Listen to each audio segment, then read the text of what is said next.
Hey, Magic Lantern listeners. This is a special episode this time, so there is no opening scene like we would usually perform. Instead, we just wanted to say thanks right off the top for listening. We know that 2016 was an odd, stressful, and difficult year for a lot of us, but it was also for us the first full year of doing the show. And with that, we've made some great new friends and got to have a lot of great conversations that we wouldn't have had otherwise, and we really appreciate it. We also hope that likewise, we were a place where you could come and relax and forget your stresses and indulge your love of film for a little while. And we just wanted to say we wish everyone health and happiness and prosperity in 2017. And are you ready to go? I am. Okay, let's go.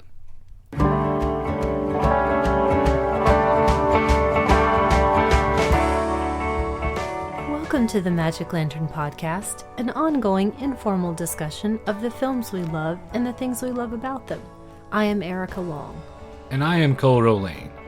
Each episode of the Magic Lantern will usually be devoted to one film that we alternately select, but this is our special year-end wrap-up that we like to do, episode 37, Ants in Your Pants of 2016.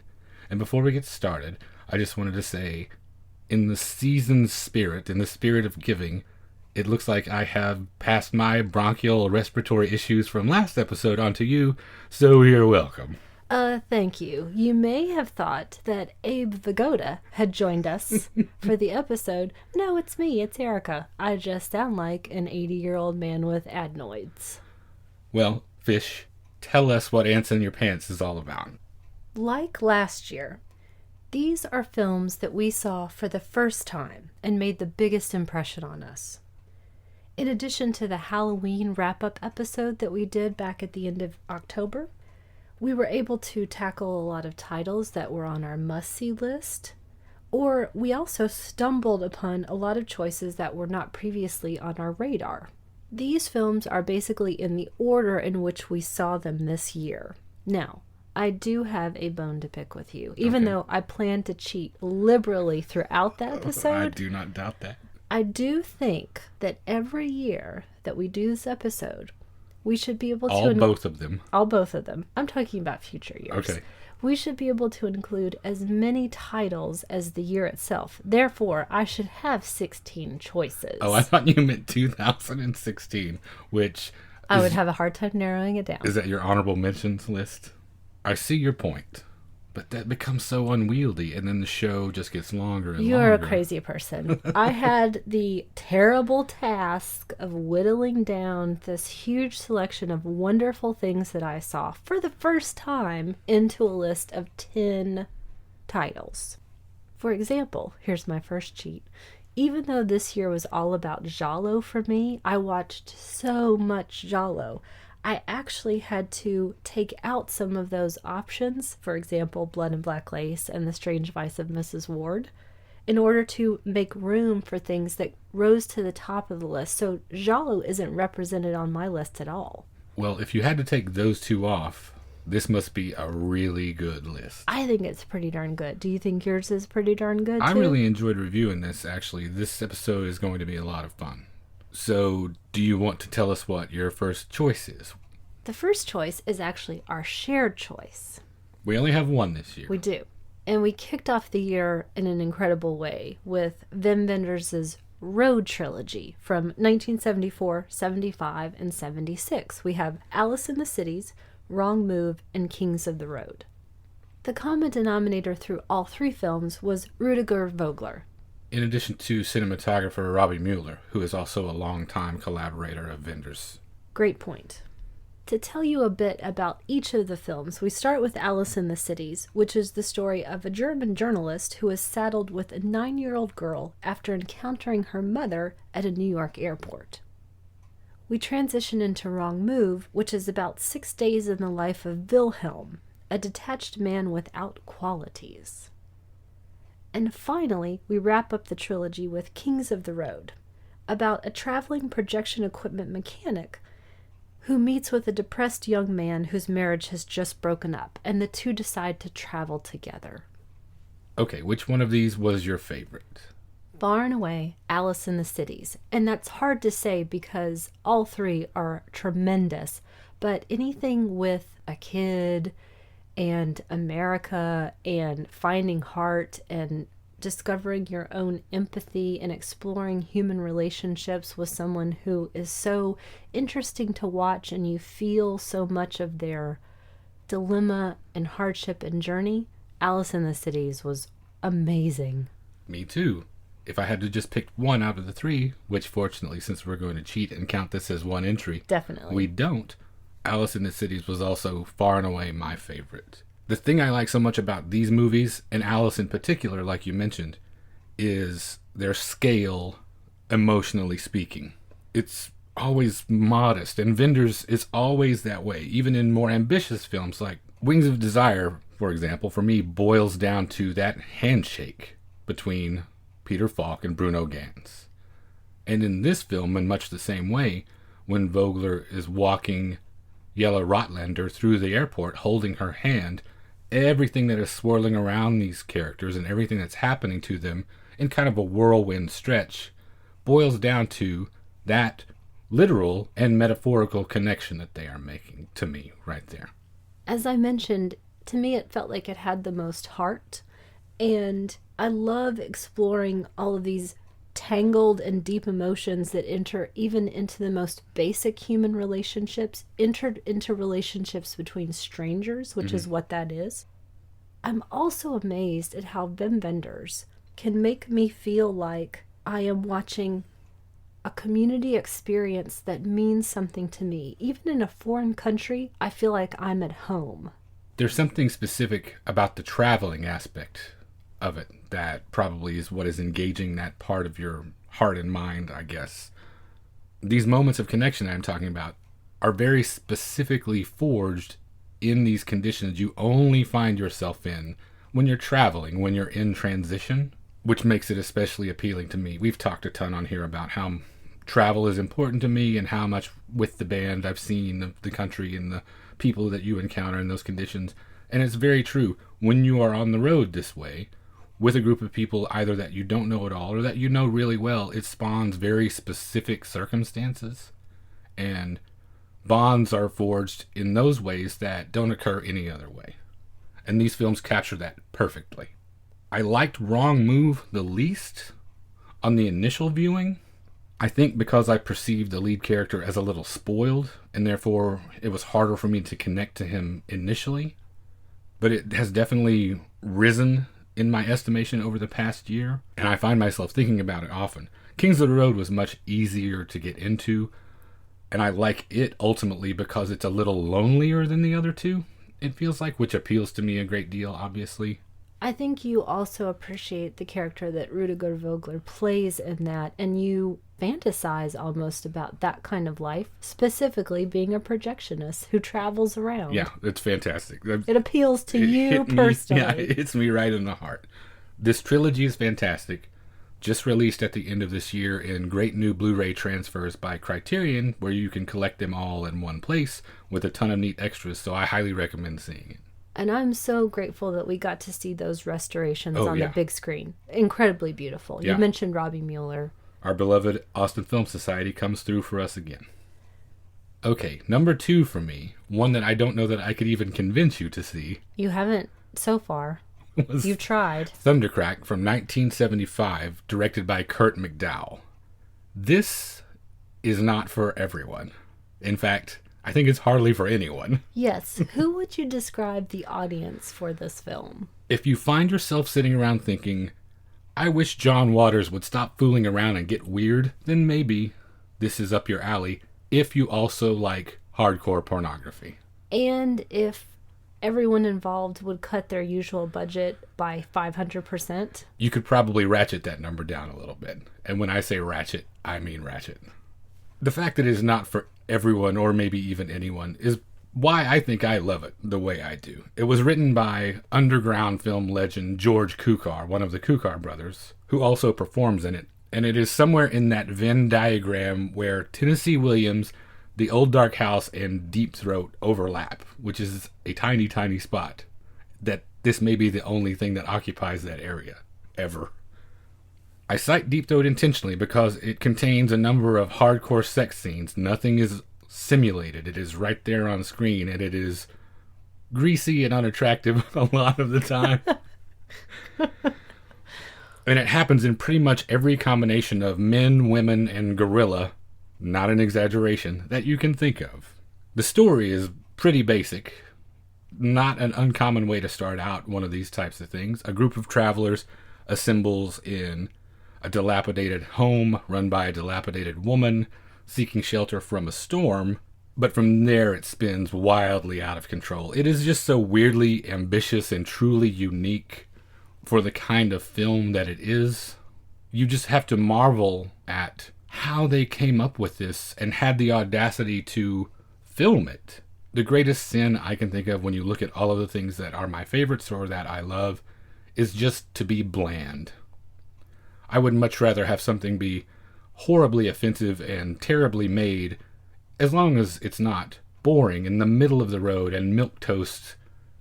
That is a much more egregious fault to me, just to be average, than to be reaching for something that's outlandish and maybe even fail miserably, because this, I wouldn't say succeeds on all counts, but what is even the thing that they're aiming at? Yeah, I was going to question, what are the goals that we're trying to meet? Who knows? If you don't really have any and it's to turn a camera on this lunacy, then I think that they succeeded. Oh, they are genuine and sincere in their efforts to pursue this and capture this for posterity, which I'm glad they did. Be forewarned, listeners, that if you do go to the trouble to track this one down, your mileage may vary significantly, maybe more than any other thing I have ever talked about or recommended on the show, or will ever talk about. This may be the one that is the most divisive and completely alienating, so you've been warned before you go out and try to track this down. It's also quite long, isn't it? Oh, it's exceptionally long. So, it requires a great deal of patience, and you have to be in a very specific mood. So good luck, people. Okay, what do you have next? I'm taking us back to Wim Wenders for my number 2 choice, which is The American Friend from 1977. Adapted from a Patricia Highsmith novel about Tom Ripley, who we will actually cover in a bit as well, from one of your choices. Mm-hmm. This is the film that came right after the Road trilogy that we just discussed, and it stars Dennis Hopper, Bruno Ganz, and Lisa Kreutzer. I mentioned that it's an adaptation, and this story deals with Tom Ripley, who is dealing in forged art, and he suggests that a picture framer, who is played by Bruno Ganz, would make a good hitman. This was also part of the Wim Wenders series that we saw at AFS, another beautiful restoration of this film. And the reason that I loved this so much is that for me, Dennis Hopper makes the ideal Tom Ripley. I have a counterpoint to that soon. Okay. Why does he make your ideal Tom Ripley? Dennis Hopper is no one's idea of a pretty boy. Would you agree? At this period in his life. Very few people. Very few people. For me, he embodies what I think of as Tom Ripley. You take away those kind of annoying upper class strivings and you come away with someone who has to get by on personality and cunning rather than looks. I was thinking a little bit about this comparison in the shower the other day. I was thinking back to our Smile Jenny, You're Dead episode. Now, you have the actress who played Jenny, and then you have Jodie Foster, who played his young sidekick, sort of. Mm-hmm. She was around a little bit in the beginning and the middle. A foil, let's say. Now, who would you rather watch in their own story? Jodie Foster's Liberty or Jenny? Probably definitely Jodie Foster's character. To me, if you go with what I was thinking of, Jenny lends nothing else to her own story. She's a player in her own life. She doesn't have these really interesting characteristics. You take Dennis Hopper as Tom Ripley. I want to see Dennis Hopper in all of these other settings. I want to follow Tom Ripley. He's a person that I'm interested in and want to know about, even as he is going more into the madder aspects of his life. By that I mean the crazier parts of his life. Rather than someone like Matt Damon in that adaptation several years ago of The Talented Mr. Ripley, whom I couldn't have cared less about. I'm thinking also about something we touched upon in discussing the Road Trilogy, and Wim Wenders took the inspiration for the look of this film from the paintings of Edward Hopper. Is that why everything he does, even in a foreign country, somehow feels so American and familiar to me? I don't know if that's particularly it, but it certainly doesn't hurt. Through that period, through a significant period of his career, Wenders was borderline obsessed with American culture, both on its own and how it was encroaching upon European culture. So to implement that Hopper aesthetic, which is personally one of my favorites, it definitely feels like home. So I think you bring in an interesting plot. You've got interesting actors who bring something incredibly distinctive to each part. And you've got a director with a different idea of the essence of the characters. I think you've got an exceptional film. And that's why I chose this over Paris, Texas, which I also saw for the first time this year. Because I just don't think it gets talked about enough, or at all, possibly. Certainly not in mainstream cinema circles. So check it out, I say. Well, for my next choice, I will follow your Ripley with my Ripley, and I will make my case for why this is the superior Ripley. My next choice is something that we showed at the monthly screening series that we host, one that you selected for us, and it is Purple Noon from 1960, directed by René Clément. I think I win on both counts because I introduced you to this. You hadn't seen it I hadn't before. seen it yet, and it is definitely a mark in your favor. Yeah. This is an adaptation of Patricia Highsmith's novel, The Talented Mr. Ripley, and it is Alain Delon's breakout performance. And you can see why. Normally that would sound like a sigh. I think it just sounded like I had heartburn. You're just wheezing. But Alain Delon is impeccable. He plays Tom Ripley in this. Murderer, identity thief, bon vivant. Ripley covets his friend's life and lifestyle, so he manipulates Philippe's girlfriend Marge, kills Philippe, and slides literally into his shoes. He is my favorite Ripley, and the definitive one, I think, because his physical beauty is crucial. With physical beauty like that, you would follow him anywhere. There's a lot more to it, even than that. Psychology, study after study, backs this up. At heart, Ripley is a coward. He's weak. He's a sycophant. He's a social climber. And you have to have charm to succeed at being that type of criminal. Even charm is not enough, though, because Damon, to a lesser extent, and Hopper both have their own weird sort of energy that is charismatic in one way or another. But simply put, and the science backs me up on this, beautiful people get away with more things. Study after study shows it. People naturally ascribe more positive personality traits to attractive people. They have more advantages in the workplace. On and on. The most beautiful Ripley, therefore, would be the Ripley that has an advantage on all the others. On top of that, Clément has put together an amazing looking film. The Mediterranean has never looked better. It's all sparkling in the sun, and it is the deepest blue I have ever seen on a screen. So take that, Dennis Hopper. I still think they're both wins. Oh, sure. I think at that period in Tom Ripley's life, Alain Delon is the perfect Ripley. I think in the later, more sociopathic years, Dennis Hopper really captures that spirit. You've seen Delon as an older man, though, right? Oh, God, yes, I have. It's not like he loses a step. It's not like this beauty fades. It just matures. But when the years are catching up to you in terms of your crimes, the law is catching up with you, those schemes become more degenerate almost. I think it cycles into Dennis Hopper. There's never a shortage of dowagers to take advantage of. You just have to move the target a little bit. I guess, yes, okay. Agree to disagree. Okay. With my next choice, we are as far from the Mediterranean as we possibly could be. And that is Titicut Follies from 1967, directed by Frederick Wiseman. A genius. A genius. A national treasure. Absolutely. We got to see a Wiseman series. I know that you're going to have a selection as well. and we'll both speak to why our choices were so personal for us. Titicut Follies portrays the existence of occupants of the Bridgewater State Hospital in Massachusetts. We see the inmates/patients. We see the people who work there. We see the force feeding, the forced washing, the indifference, the bullying, the speeches, the titular show that they put together every year to celebrate what, I don't know. The signature thorough approach that Wiseman takes with all the subjects that he takes on. Now, Bridgewater was a prison hospital for the criminally insane. It was a harrowing experience. It's a shorter film.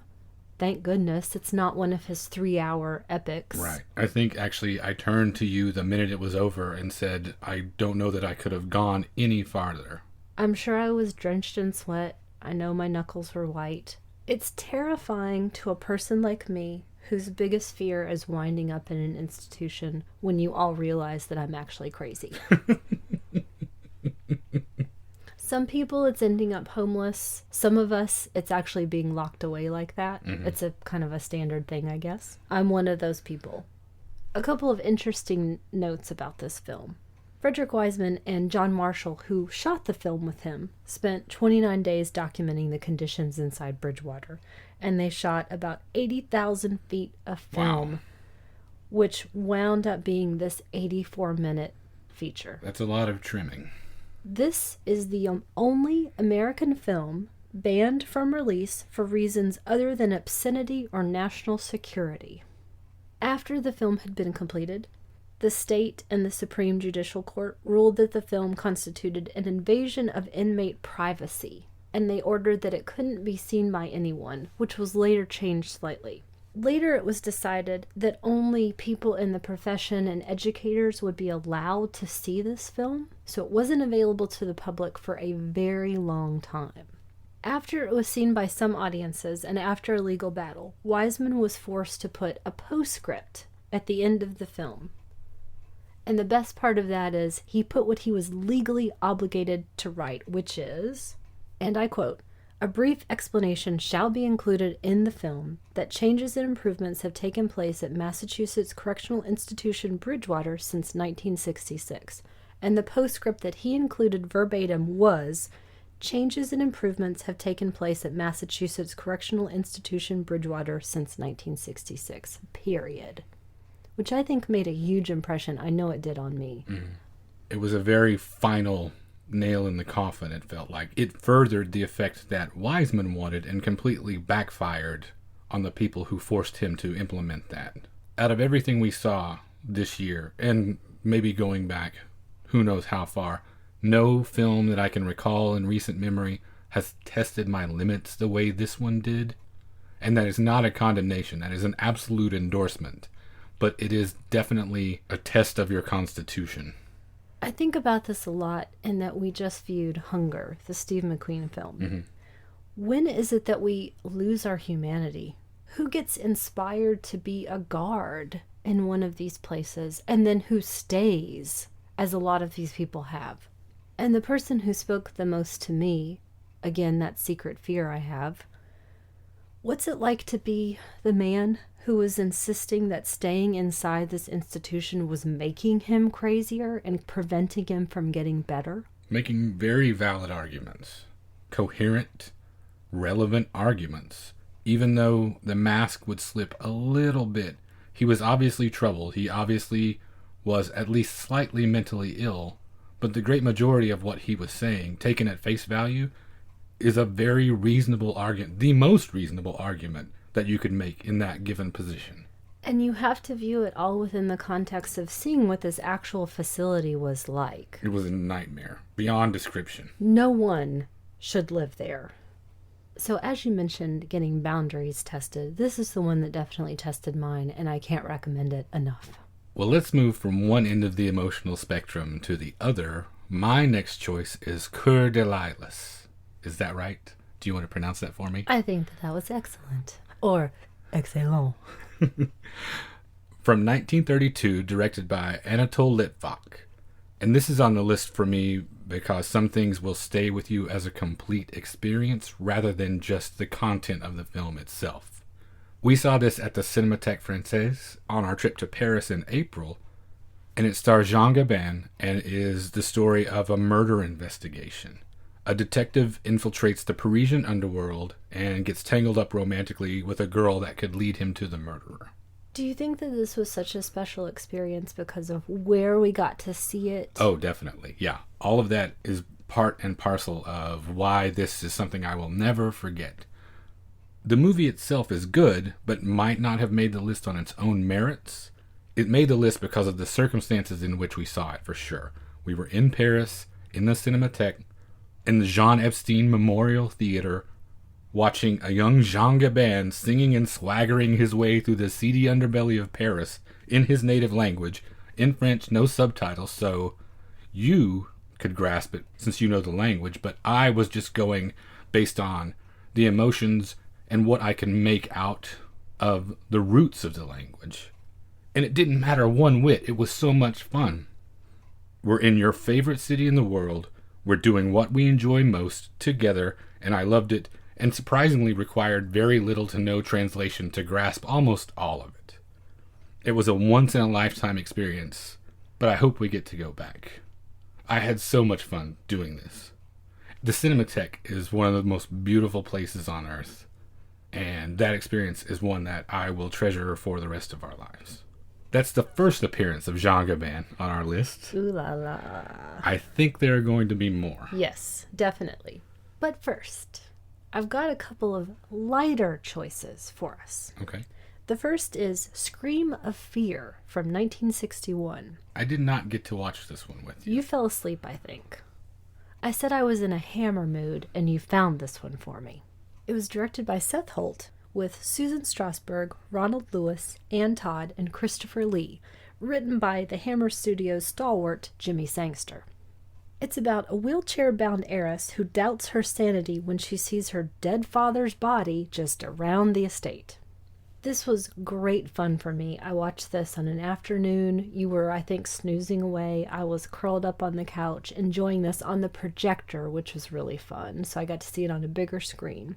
And it came out of nowhere. I was expecting nothing, and it was great fun.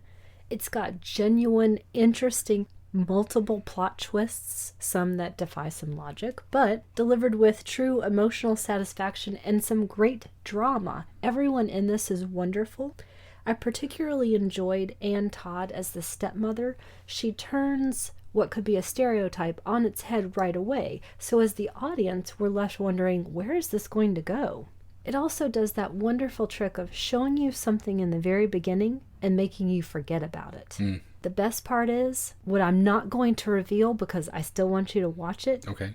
It's very dark and very nasty ending. Okay. Sold. Well, speaking of dark and nasty, but in a different way, my next choice is Flaming Creatures from 1963, directed by Jack Smith. This is the first short film that's on my list. This one I missed. Right. And this is also probably the most experimental choice on my list as well. It's another one of those that I read about for a long, long time. Anyone who's interested in avant-garde cinema has probably seen it, or at least heard the name, but somehow I had missed it all this time. It may be the least accessible thing on the list, Thundercrack included, because at least Thundercrack has a sort of narrative structure to it. Plus a gorilla. But I definitely recommend that people see it. And if you do, keep something in mind. Jack Smith intended this to be funny. So for all of my and everyone else's rhetoric about experimental cinema, transgressive this and that, blah, blah, blah, he meant for you to have a good time while you were watching this. This is a party of a movie for him. It was made for about $300 and is a kaleidoscope of sex and glamour and gutter exoticism like you've probably never seen. Don't go in thinking you are going to get anything by way of a traditional story arc. Just let the images take over and enjoy yourself. If you don't have much patience for experimental film, this probably is not going to be the thing that cracks the code for you. But if you are game for a crudely made jewel that functions as kind of a really interesting psychosexual Rorschach test, then dive in, because it's a really good and interesting time. Where the heck was I?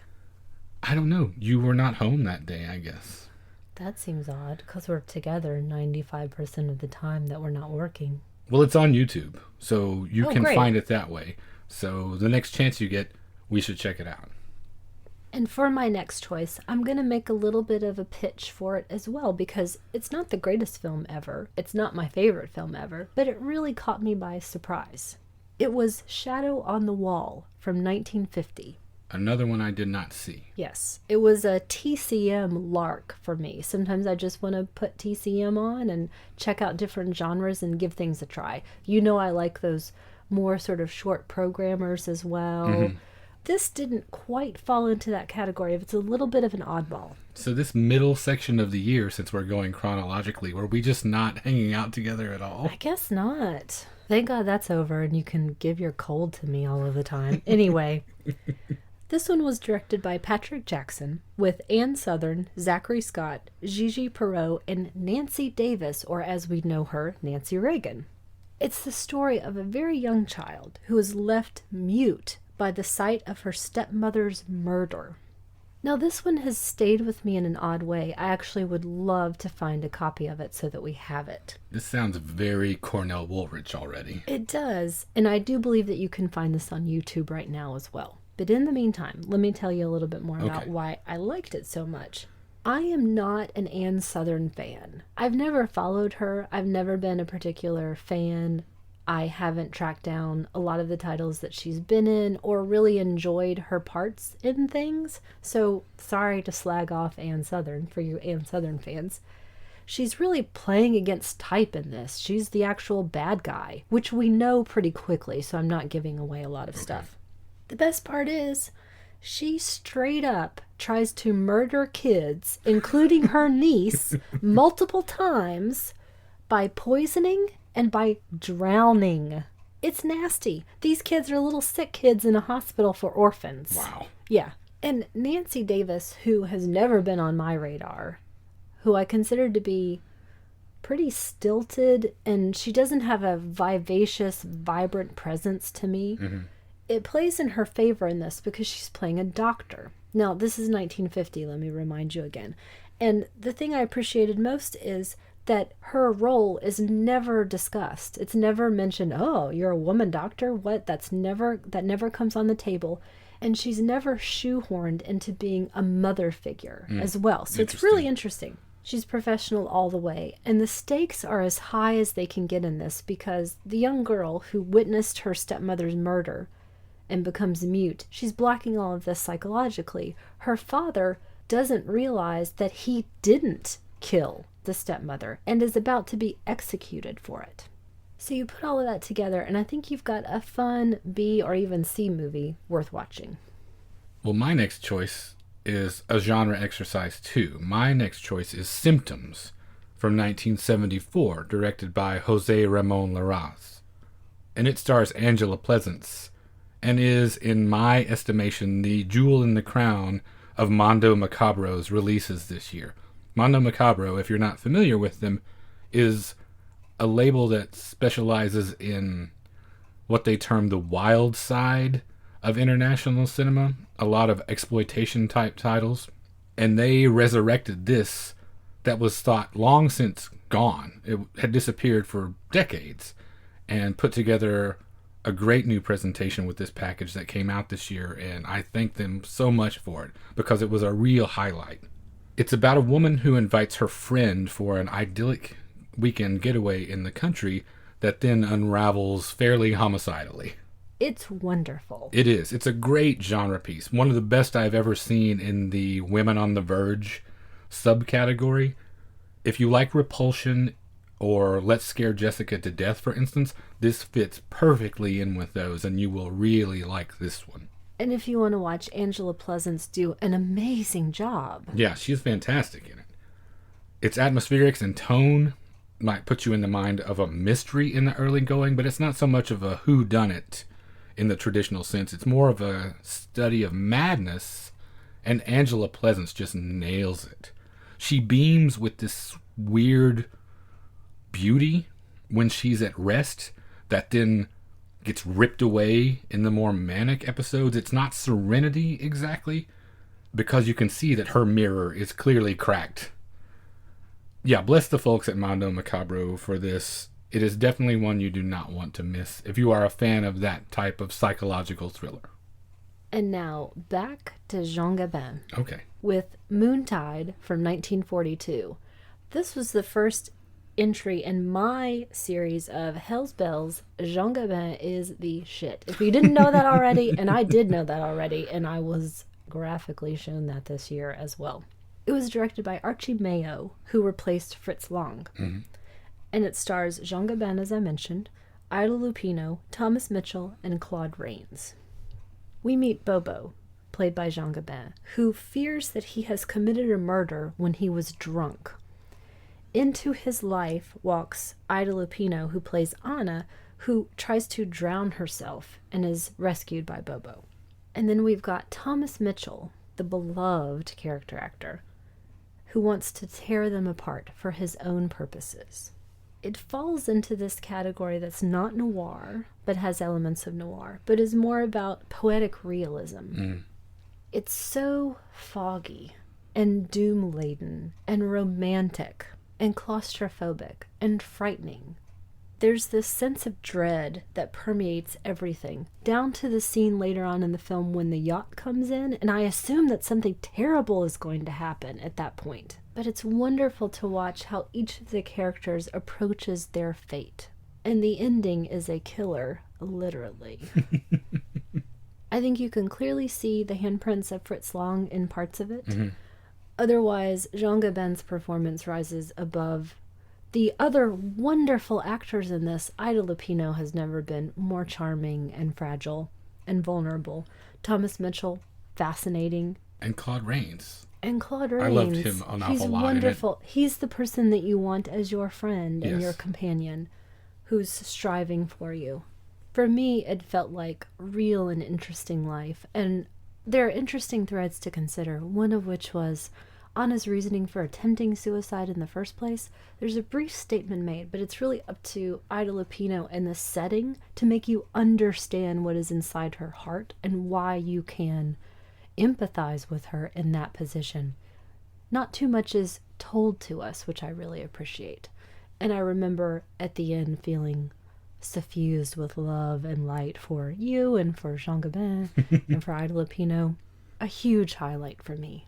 Well, I will see your attempted suicide and raise you a successful suicide with this next one. My next choice is Patriotism, directed, written by, and starring Yukio Mishima from 1966. I find Yukio Mishima to be one of the most fascinating people I know of. He was one of Japan's greatest literary figures, and his personal, artistic, and political lives were so intensely and inextricably intertwined. In late November 1970, he attempted to stage a coup, he himself, personally, with the help of some of his compatriots, at the Tokyo headquarters of Japan's self-defense forces. After its failure, he committed ritual suicide, right there in the office. It is speculated that this coup attempt was basically just an excuse for him to perform this spectacular suicide, which he had been planning for over a year, documented. This film, along with Flaming Creatures, is one of two shorts, and I don't think it should be any longer than the 27-28 minutes that it is. It is perfect just like it is. It portrays the final night in the life of a lieutenant who participated in the February 26th incident, which was an actual coup attempt that took place in Japan in 1936. He's been given orders to execute his fellow mutineers, and over the 30 minutes or so of this film, we see he and his wife make love and prepare for and commit ritual suicide. It's the only film Mishima ever directed, which is truly a shame because I think he is just as gifted a filmmaker as he is a writer. It's a stunning piece, very stylized, based on Japanese theater traditions. I had it in my collection for a long time, but for some reason I'd never gotten around to watching it. And I'm so sorry that I waited so long to see it, because I had been cheating myself out of one of the most stark, lovely, and moving performances I have ever seen in a film. It's almost hard to take, knowing how thin the membrane is between his fiction and his real life. I know I say that he prepared that suicide for well over a year, but this film coming in 1966, basically echoing that exact story, that was 4 years prior. So this was on his mind for a long, long time. We don't rank these, I know, but if I had to narrow this list from 10 to 1, this is the one. This is my favorite discovery of the year. Also, very high up for me, simply based on Jean Gabin, is my next choice of Pepe Le Moko from 1937, directed by Julien Duvivier. This is the second and final entry in the Hell's Bells Jean Gabin is the shit category, and he sings in this. It's the story of a wanted gangster who is both king and prisoner of the Casbah, and the tempting Parisian visiting who captures his heart. This is another entry in that poetic realism category. I believe this is also considered an early predecessor of film noir. Mm-hmm. It's certainly shot in that really fascinating way. Duvivier is so underseen by American audiences. He had such a way with nooks and crannies and shadows that definitely presaged the noir era.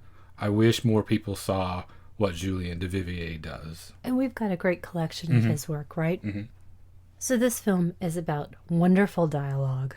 How Jean Gabin can set the world and all female hearts ablaze with a look. He sings in it. It looks incredible. It's very suspenseful. The worst part, the quibble that I have, is the ending. That feels very much in tune with the time, in that he has to pay for his crimes, ultimately. I was rooting for him the whole time. Right. But it's lots of fun, and I think it also inspires you to look at the inspirations specifically for The Third Man. So watch it again and play that game with yourself. Does it help take a little bit of the sting out of it to at least know that in that world, snitches get stitches? It does. Everyone pays for their crimes in this. Yeah. Everyone does. Speaking of stitches, my next choice is Hospital, one of the Frederick Wiseman films that we saw at Austin Film Society this year, from 1970. We love Frederick Wiseman here at the Magic Lantern. I cannot say it enough. He is, along with Errol Morris, Werner Herzog, one of the true luminaries, the Maysles brothers, of the documentary form. If you love documentaries and you don't know Frederick Wiseman yet, get to know him. Do you want to reveal the super exciting news that you told me yesterday, and I think my heart exploded? Yes, he has made 45 films, including the one that's in post-production right now that will be released in 2017, which is about the New York Public Library, which is a dream come true for people like us. I cannot wait to spend 3 hours with Frederick Wiseman going through the New York Public Library system. It sounds like heaven on earth. It does. Because you have prevented me from including National Gallery in Jackson Heights on previous lists, because you won't make a show that includes how they could be eligible for consideration. You are history's greatest monster. Because we don't do a rundown of new releases, because we do older film discoveries. Is that what you mean? I think so. Well, I do have this line that I sort of arbitrarily like to draw, that I only put films 25 years or older on this list because I don't think of films released in the last handful of years as a discovery so much as things that are much older. Yeah. Get to Hospital. Let's talk about this amazing documentary. Well, like we mentioned, there's no other filmmaker that gives you such a complete view of whatever organization or entity that he is focused on. Of the 45 films that I mentioned, he has covered everything from mental hospitals to high schools to welfare offices to the Paris Opera Ballet and everything you can imagine in between. He gives you such a complete picture of the subject that it's astounding. You really feel like you understand the organization or the institution. In this film, the titular hospital is Metropolitan Hospital in New York City in 1970, and it's a fascinating look at how a facility like this serves its community, is the thing that I got out of it the most. With all of the requisite bureaucracy, the lack of resources, the frustration, the caregiving, every single aspect of it is addressed in a very short 1 hour and 24 minutes. Again, like Titicut Follies, I am amazed at these early films that are under an hour and a half at how much understanding we glean from them. He's a master editor as well, is what it comes down to, because he shoots and shoots and shoots thousands of feet of film, like you mentioned, and his editorial choices are so incisive that you get a complete picture of that thing. This film makes my list rather than Titicut Follies, which is definitely more impactful because of the scope and comprehensiveness of this one. You see more of not only the institution, but the society that it serves outside of its borders, outside of its walls. Titicut is more focused and more psychologically scarring, but Hospital ultimately shows me more of the human condition, I feel like. Do you feel like any part of that is because medical care is your personal hatred and the worst thing I could ever do to you would be to take you to a hospital? Doctors, hospitals, all that stuff, it's a big scam. Yeah. Anything, and I make this offer to anyone who's listening, whatever is wrong with you, get an estimate, and my Swiss Army knife and I will do it for half. Standing offer. That sounds fair. Yeah. The upshot of that being, the most important part of this message, watch Frederick Wiseman. Absolutely. But just for a moment, don't watch Frederick Wiseman. Watch Miss Grant Takes Richmond instead. Well, not instead. Maybe while you're out looking for a copy. From 1949, directed by Lloyd Bacon with William Holden, an actress not a lot of people have heard of called Lucille Ball, James Gleason, my personal favorite, and Frank McHugh. It's about a secretary who goes to work for a bogus real estate firm thinking it's for real, but she doesn't know they're really bookies. Now, I am not a Lucille Ball fan. I'm going to slag off Ann Southern. I'm going to kind of slag off Lucy a little bit. I'm not particularly a fan of I Love Lucy. I've seen it many times. It's just not my thing. And the character that she portrayed is not really my person. How can you not love Lucy? I don't Is it know that exactly. She's too zany? It's too... Possibly a little bit. It's just into caricature at that point. And the episodes that I've seen that are a lot more calm and relaxed, I've really enjoyed. So I don't hate Lucy. I'm just not a fan. The chocolate assembly line? Kind of, you know, the grapes and the stomping. You're a crazy person. I guess. It just doesn't really speak to me. So I was actually really surprised that I enjoyed this as much as I do. And actually, the moment that I like the least in this is with the physical hijinks. There's this section, and that's your favorite That's part. the moment I liked the most about this. They finally, after having kept her somewhat under wraps, you get a glimmer of what I think is the real Lucy in the last 10 minutes when it ramps up the comedy rather than being a sort of general romantic comedy vibe for an hour and 20 minutes. It lets her off the leash a little bit, and you really get to see how skilled she is and how funny she is with physical comedy. And what I liked the most is that before that, it's much more about the verbal comedy. So I really appreciated seeing that side of her. That's the sexier side that they tamped all the way down for the show, because she started out playing va va va voom ladies, and then you get to the show and it's as if she is neutered practically at that point. I mean, I'm exaggerating, but this is her at the height of her beauty, I think. And it's in the years before she was going to come into her biggest success. The same for William Holden as well. I like it because she works so hard and she's so dedicated to her community. It's got a little bit of an interesting story for the time of post-war America, the suburban parts of the U.S., and how a lot of people in small families are struggling to find housing and to make their own way in the world after this war period. I laughed a lot. I really wanted her to succeed, and I really enjoyed understanding what was at stake for these young families as well, whom she's representing. I also love James Gleason, and anything he's going to be in, I want to watch. So it's lighthearted entertainment, but it really took me by surprise, and I wanted to include it in this list. My next choice ups the crime quotient from your bookies to Master Jewel Thief. My next choice is Black Lizard from 1968, directed by Kenji Fukasaku. And Yukio Mishima, there he is again, did the screen adaptation of this and also appears as a piece of human taxidermy. Wow. You got to see this one on the big screen. Yeah, right? I did. It was part of a great series that the Alamo Drafthouse did about super criminals this year, and it was a blast. Tommy Swinson, the programmer at the Alamo Drafthouse, he put together a great series of films that basically ran for months, it felt like, and every single one of them was a gem. The source novel for this is one of several about Detective Kogoro Akechi, Japan's Sherlock Holmes equivalent. And in this case, he's going up against the Black Lizard, a glamorous jewel thief who also collects people as human statuary. This already sounds like a genre goldmine, right? Yes.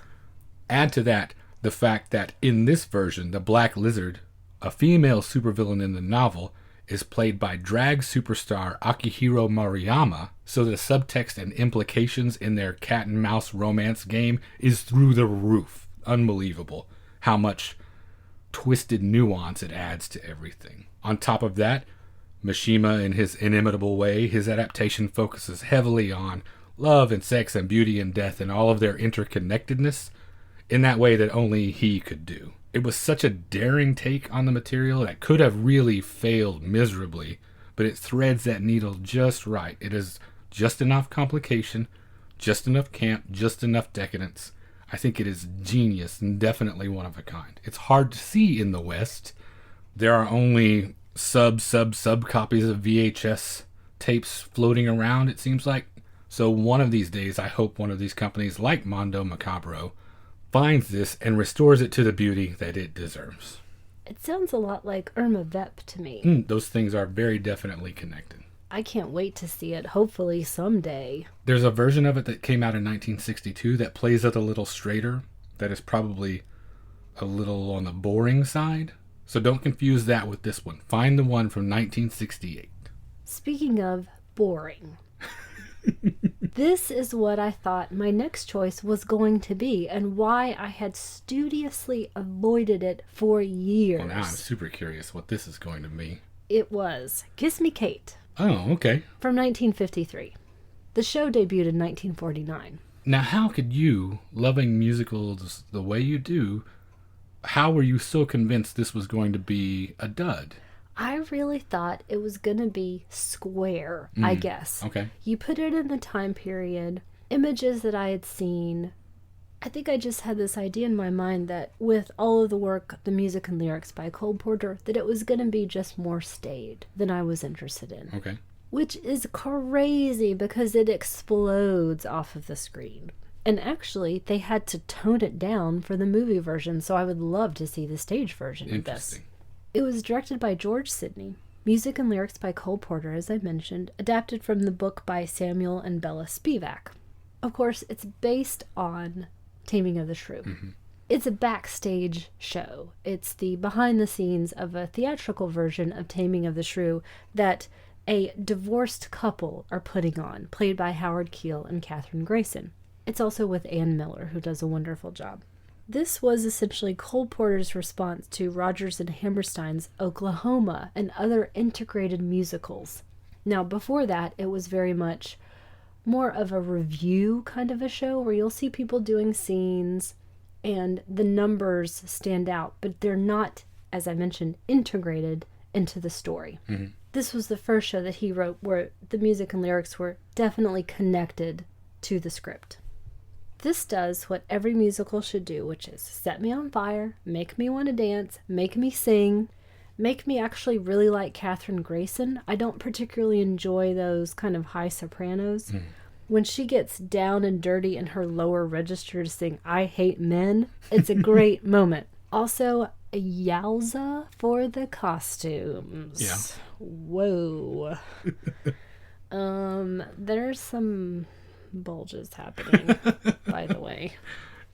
Now, you were telling me this was released in 3D as well? It was, yes. So, bulges on parade for sure. Whoa. When people jump on top of bits of stage and on tables and thrust and bellow, it's really happening. Why did it take me so long to get to this? I don't know. We have that conversation a lot about the films that end up on this list for us. I think it may be just a matter of there's only so much time. We watch so many movies. Personally, one a day for me, practically. I think this year I'm up to 330, maybe 340 right now. We're also sitting in our media room with 7 shelves full of titles, plus stacks on the floor waiting for the new bookcase to arrive. So it may just be a matter of so many hours in the day. But it's interesting that there are one or two of these, my next one also, that we intentionally tried to avoid for a while. So does that tell you we shouldn't be putting up those barriers in the first place? Absolutely. Take all comers, is what I say. And this crazy notion of why we were watching stuff apart, because that's nuts. We never do that. Why did we do that so many times this year? Well, if we just open up the floodgates that way, things happen like I end up watching Yoga Hosers. Don't put me on that, because I certainly didn't watch that. Which was, and we don't do this very often, but since we're talking about our best of list, the worst thing I saw this year. Yeah. But not to dwell on that. Okay. Well, the one I've waited and waited to see, the one I had put off intentionally because I just did not think it would resonate with me, my final choice for the show, and one that you might be kind of mad at me for, based on the discussion we had about you not getting to put contemporary films on the list. Yeah, all these rules that you make, you're just about to break them. Before Sunset, from 2004, directed by Richard Linklater, is my final choice for this episode. I do definitely try to keep these lists to films that are at least a couple of decades old. This one is a special case, though, so maybe this will be a balm. Nope.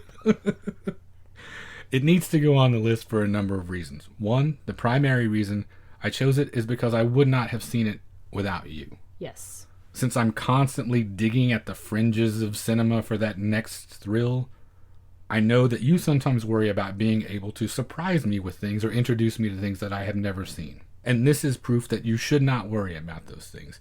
Your contributions to my film education are extremely valuable to me, and this is the biggest example I can think of from this year. There are things that I will take your word for when I will not listen to anyone else.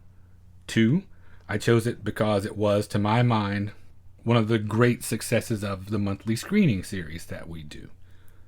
Every year in that series, in September, to celebrate your birthday, you put together an extended program. And this year, we showed the Before trilogy in its entirety throughout an afternoon and evening. And it was the best way to see it. It was a great way to see it. We got to watch it with an audience of our friends, taking one of them in, talking about it, resting a moment, and then moving on to the next one. And 3, it's just a great film. It's the middle installment of the Before trilogy for people who haven't seen it like me prior to this year, in which we look in on Celine and Jesse, played by Julie Delpy and Ethan Hawke, every 9 years or so to track how their relationship is progressing against a variety of beautiful European backdrops. Linklater is one of the most interesting guys working today, I feel like, and I love how concerned he is with ideas of time and the evolution of a character. I don't think very many directors are as interested in that idea as he genuinely is.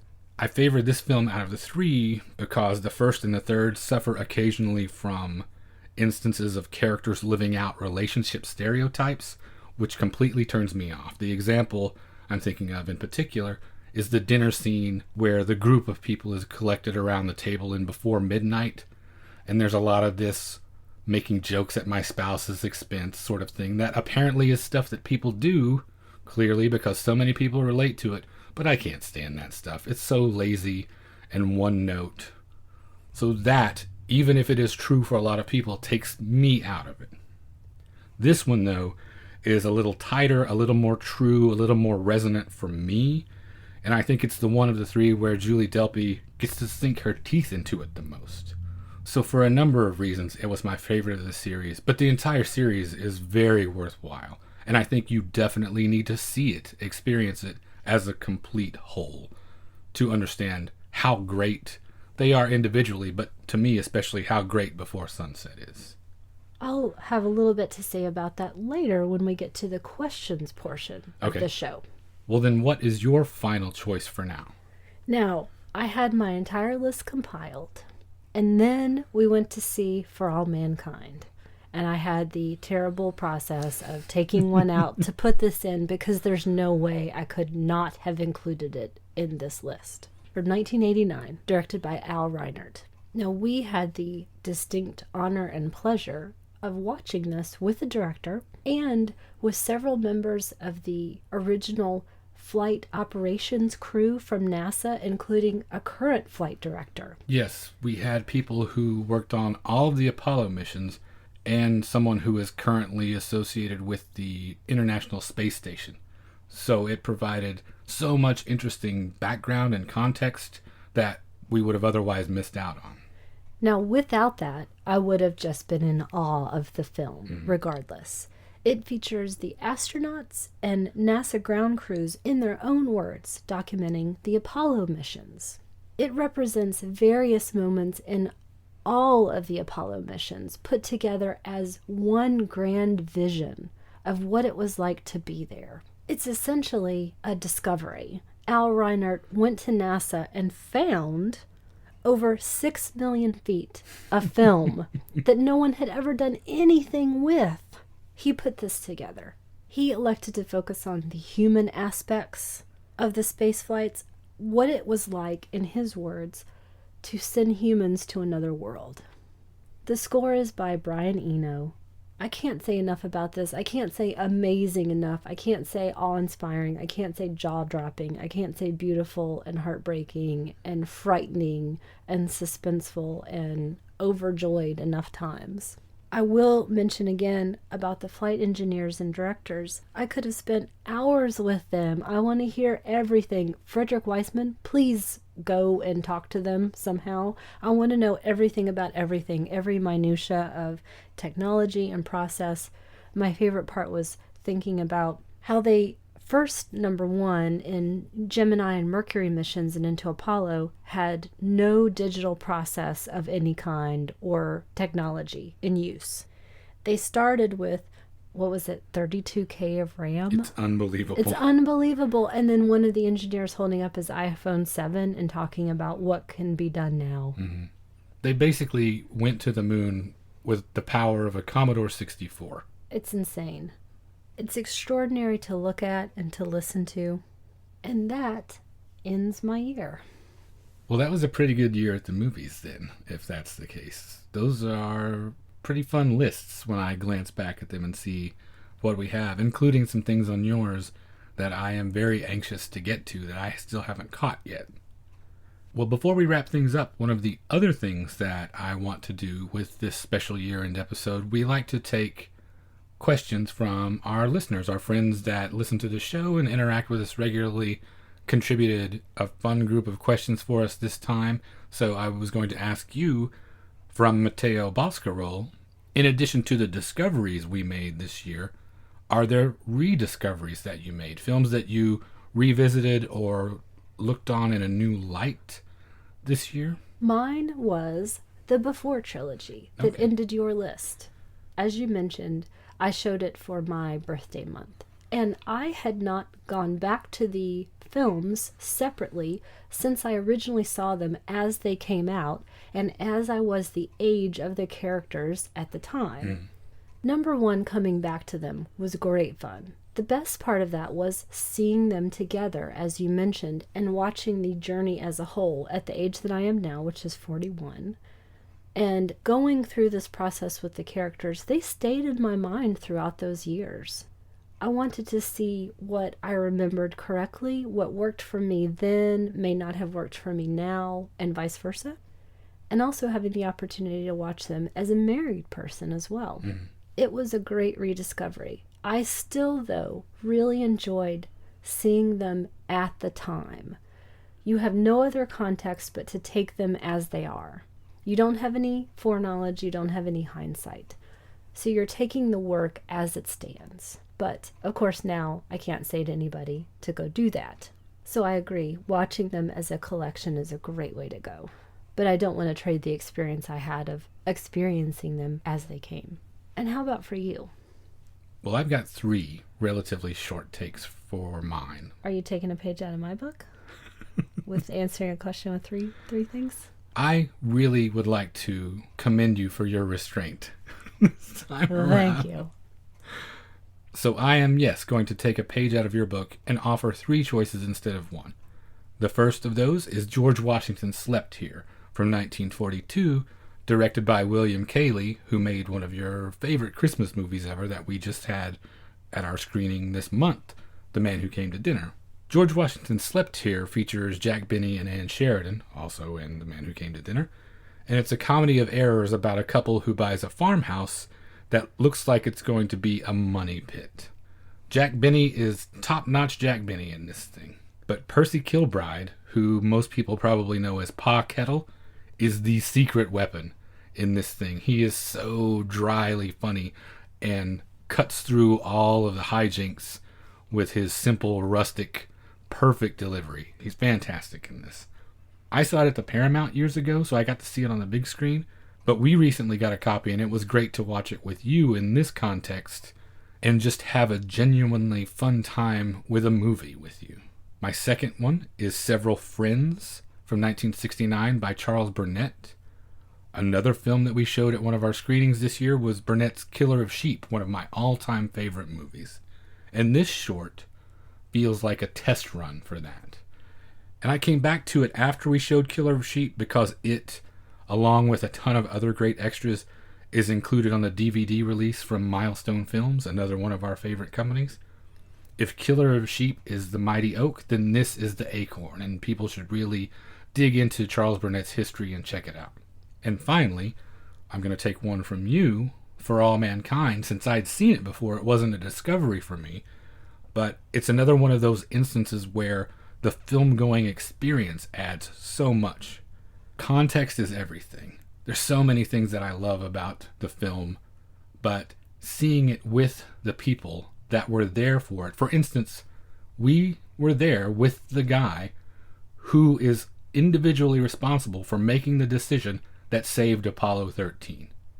If not for that guy, who was a kid in his early 20s at the time, and his calm, quick thinking, we would have had astronauts drifting into the cold infinity of space forever. And to hear him tell that story and to get all of this background, it is just endlessly fascinating. I'm with you. I could have listened to those guys forever. So once again, thanks Austin Film Society for everything that you do, because we would not have these sorts of experiences without them. Next, we have some questions from our friend Travis Trudell, who asks how we met. Have we told this story? I don't know if we have or not. Pretty prosaically, we met online. I put up a profile that said, must like Buster Keaton, Boston Terriers, and butts. And I said, 1 out of 3, but enjoying the other 2 pretty well. And the rest is history. No, actually, it's true. We met via one of the larger online dating services that we don't necessarily need to plug because they're not giving us anything for that. No.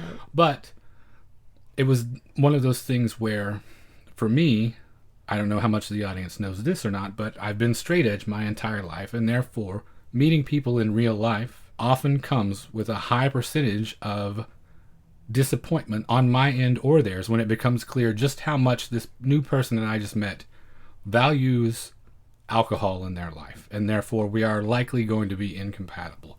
So having a forum where I can put this right up front and say, this is who I am, it initially weeds out all of those people that care that much about it. Fortunately, that was not a hindrance to you. You saw my profile photo peering through the digital darkness at you and decided to send me a note. And the way you phrase that, it makes it sound like we're going to be in black robe or something, or play in the fields of the Lord. But it was a great time. I read every single word, and I knew I found the person who was speaking directly to me. It was a little verbose, but that also weeds out the dummies. Exactly. That's why mine was pretty verbose as well. I think about 1/10 of yours, but for everyone else who responded to me was a lot, because I waded through a lot of 2 sentences and, hey, what's up? Yeah. Stuff. it was a whole lot of that. And as much as I like butts, I sometimes don't like the things that come with other people who like butts. A romance for the ages. Exactly. And I walked into your apartment for the first time and knew I found the right person. He also asks, Travis does, what is the first film that we completely disagreed on? I read that question, and that's the one I've been struggling with because nothing really comes to mind. The only thing that even hinted in the back of my memory was a Richard Rush movie we saw a while ago with Elliot Gould and Candice Bergen that we definitely had some kind of an argument about on the way home. We were really differing about a view of the characters, but disagreement? Not really. I think we did the same thing after seeing that Liv and Ingmar documentary, too. That's true. That one, and I cannot for the life of me remember why now, so it must not have been that crucial. Yeah. Seemed pretty divisive for us at the time. I would say for the most part, and correct me if you think I'm wrong, we allow each other to go our own way. You don't force me, in the words of John Hodgman, to like what I don't like. Right. You don't try to make me watch something. We don't really approach things that way. So I'm either going to be on board or I'm going to say, nah, I think I'll watch something else. No, there are a handful of films that are linchpin experiences for people that are not for me, that if we were to sit down and discuss them, that I think we're probably farther apart on. Particularly things like Star Wars, Ghostbusters, the original Ghostbusters. For me, they are not crucial parts of my childhood. I saw them like everybody did. I liked some of them at the time, but, and I can't believe we've not talked about this on the show before, I have this theory, my green eggs and ham theory. Green eggs and ham, we all read it, we all loved it when we were 3, 4, 5 years old. I'm not sure how old you would be when you're first experiencing Dr. Seuss. But the point is, now that you're 20, 30, 40, you're not still reading it every day. You're allowed to leave things behind that are no longer stimulating, that you've outgrown, because at its heart, Star Wars is a kid's movie. I will say, we both know people, separately and together, who I think are genuinely still stimulated by Star Wars. Mm-hmm. Now, whether that's grounded in continuing those things that stimulated them then, I think there are people who have a genuine love from that. But if that's the only thing that you could speak to, I would question that. Yeah, you're allowed as a grown-up to assess the piece of art now as a grown-up would. You do not have to look at it the same way you did when you were 7. So I think there are a handful of those things that I do not carry on with me that you probably enjoy at least a little bit more than I do. Yes. That might be the things that we differ on the most. But again, nothing we've ever disagreed on, because I can look at the Star Wars franchise, for instance, just to keep using that as an example, and say that original trilogy, so-so movie, good movie, bad movie. And I think objectively anyone could look at that and see the same thing. I also think that we recognize each other as kindred spirits. So if I, in the early days, saw you not laugh at Sullivan's Travels, I would have walked out the door because you're a moron. So we knew that we had something in common going in. And I will, just to clarify an earlier statement about walking into your apartment and knowing I was in the right place, I don't mean to suggest that it was some sort of fancy sex lair. It was at that time, 5 DVD cases full of films. You got to see the sex lair part later. Later on. Was that day. Good one. And the first thing we watched together was Mitchell and Sullivan's Travels, followed by Basket Case and Ripping Yarn. So it was a done deal. Lastly, he asks, and this is probably more your purview than mine, is this what it sounds like when doves cry? Which is an apt question for 2016. Oh, don't remind me. We lost the greatest. We lost multiple greatests. That's true. Anyway, yeah. So yes, 2016 is the sound of what it sounds like when doves cry. But we won't dwell on that. Yeah, good. Okay, let's move on. So the next question we have is from our friend Jane Sankner, who asks, if we could choose any film or director to get the Criterion treatment, who would we choose? My first inclination was for Frederick Wiseman, who we have talked about multiple times in this episode. But I do really appreciate and support that he does everything himself, Yeah. including releasing these titles. Yeah. So I don't want to take that away from him. I do want to see 15 extra hours of footage and profiles and behind the scenes. That's fine. But so if I take Frederick Wiseman out of it, my next choice would be Woody Allen. I want to know more about the process, and I want to see amazing restorations, and I want to follow the entire trajectory of the career in a way that I don't think we've been able to now. Now, having said that, do you think that because of the filmmaker that he is, that I might not be satisfied in the process part? I think that may be true. I think there are a lot of things that make his films successful. The casting of them, for instance, that he does not participate in. And I think he is very much about, that's done, on to the next one. He and a filmmaker like David Lynch, for instance, are not really big on explaining, going back and doing commentary.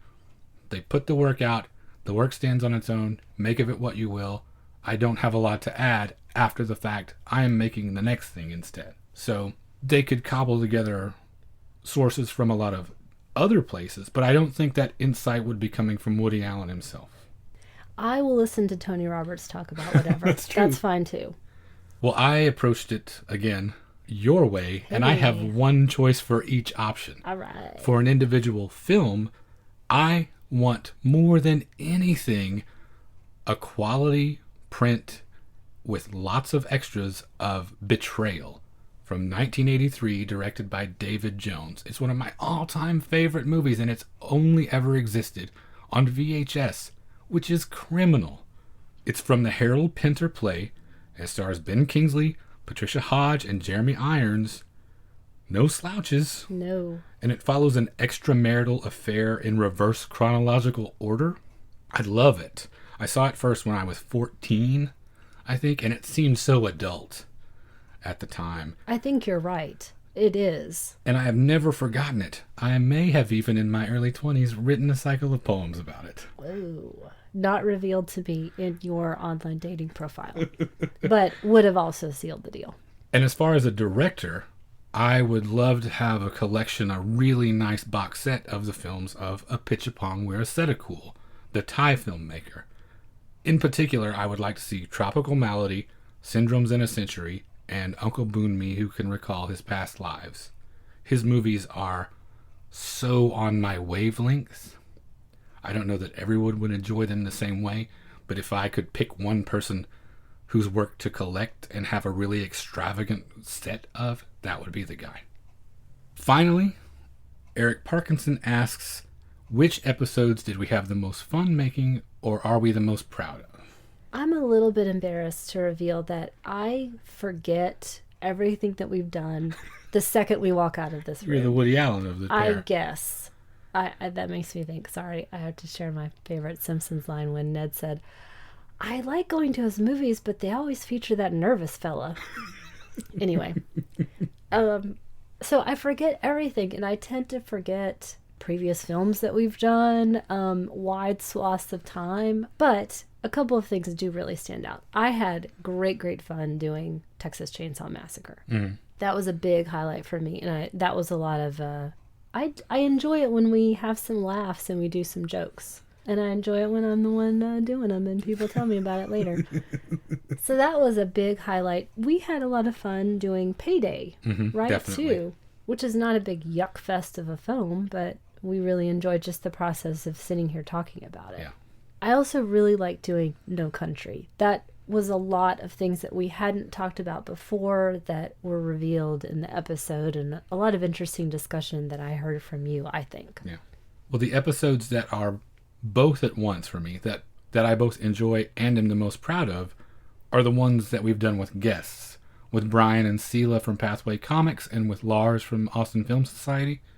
Because it's an opportunity to support our friends who are doing things, creating things that we are proud of, and spread the word about their projects. And plus, they're great, entertaining people. So that sort of covers both bases. But just in terms of having fun, I think Top Hat was the most fun for me recently, just because I like to see you having a good time so much. Great. I really enjoy that. And so it makes me have a better time, and I think makes for a better show. Well, you mentioned our guest episodes, and those felt like they took 5 minutes to make. And that's Cloak and Dagger and Smile, Jenny, You're Dead. I did control myself from singing in this episode. So far. I watched Gypsy and recently, and it's just been in my mind. And I've been singing to the dog all the time. Yeah, I'm not going to do it. No, don't ask me. No, I haven't warmed up, and my voice is not at its best. Instead of that, let me sneak one more in here. Geez, another one? Mike, you're just all over the place you're making a mockery No. of the rules and guidelines. Not a recommendation or an answer, but another question. Okay. The last thing was Jane also asked, when are you going to start your Murder, She Wrote podcast? Jane, I think that is the greatest idea I've ever heard. I actually was working on an outline for it today. Should I even say that? Because we might not ever do it, but I genuinely love Murder, She Wrote. As do many, many people. Jane has no idea what she's done. Yeah, you really opened a box with that one. We started watching the episodes. You had never seen any episode. Not an entire one. I watched them as they debuted at the time. I love me some Angela Lansbury. So let's see. Let's do it. Let's put on a show. 2017 might be the year we expand our podcast empire. I also came up with the title for it too. So, but I'm not going to say. Just in case. Just in case it's no good. Okay. Well, I can also do a Golden Girls podcast too. Please. Please, someone ask me to do it. We will leave that right there. Okay. And we will wrap up episode 37. If you would like to get in touch with us, you could reach us via email at magiclanternpodcast@gmail.com. You can find us on Facebook and Instagram. Just search for our name in either one of those places. We are on Twitter at lantern_cast, and I would like to thank the folks who have given us feedback or shared our show since the last time. Drew Tavendale and the fine gentleman at Fuds on Film, Brian Sauer, Mike Scharf, and Jeff Duncanson. And I would like to say an extra special thank you to Eric Parkinson, who also contributed one of our questions, for leaving us a very nice review on iTunes. If you would like to do that for us, we would certainly appreciate it. Eric does a really fantastic podcast called This Must Be the Place that I highly recommend. He's just started it, so you can get in on the ground floor of it. And the closest thing I could compare it to would be if you like 99% Invisible, but it's about geography and a sense of place rather than objects and design, you would really like Eric's show. I highly recommend checking it out. In addition to iTunes, you can find us on Google Play or Stitcher Radio. Basically on any podcatcher that you use, you can generally track us down. And finally, you can find all of our episodes, including supplemental material, at our website, magiclanternpodcast.com. I would like to mention here at the end of the year also, we don't harp on it a lot, but we have a donate button on the website. So if you're feeling generous in the spirit of the season and would like to contribute to the ongoing upkeep of the show, we would certainly appreciate that too. And thank you for listening to the Magic Lantern Podcast.